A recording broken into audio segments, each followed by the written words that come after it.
Fascist সরকারের গুম, খুন, দুর্নীতিসহ রাষ্ট্রবিরোধী কর্মকাণ্ড এবং জুলাই গণহত্যার বিচার দাবিতে জুমার নামাজের পর রাজধানীর বাইতুল মোকাররম মসজিদ প্রাঙ্গণ থেকে মিছিল বের করে ছাত্র শিবির।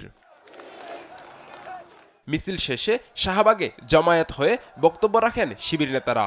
এ সময় তারা আওয়ামী লীগ ও ছাত্রলীগের বিচার না হওয়া পর্যন্ত রাজপথে থাকার ঘোষণা দেন।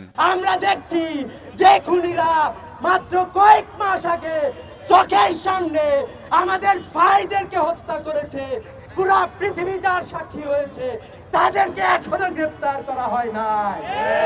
খুনি হাসিনা এবং তার দোসরদের অবিলম্বে বিচারের আওতায় এনে ফাঁসি কার্যকর করতে হবে।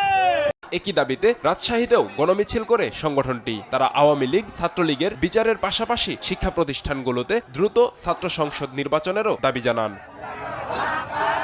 জুমার নামাজের পর সিলেটে বন্দর কোর্ট পয়েন্ট থেকে গণমিছিল বের করে ছাত্র শিবির। মিছিলটি শহর ঘুরে চৌহাট্টা পয়েন্টে পথসমাবেশে মিলিত হয়। শেখ মুজিবুর রহমানের মোরালকে আমরা অপসারণের দাবিতে আজকের বিক্ষোভ সমাবেশ করেছিলাম। দুপুরে বগুড়া শহরের কলোনি এলাকা থেকে শিবিরের গণমিছিল শুরু হয়ে শেষ হয় সাতমাথা এলাকায়। পরে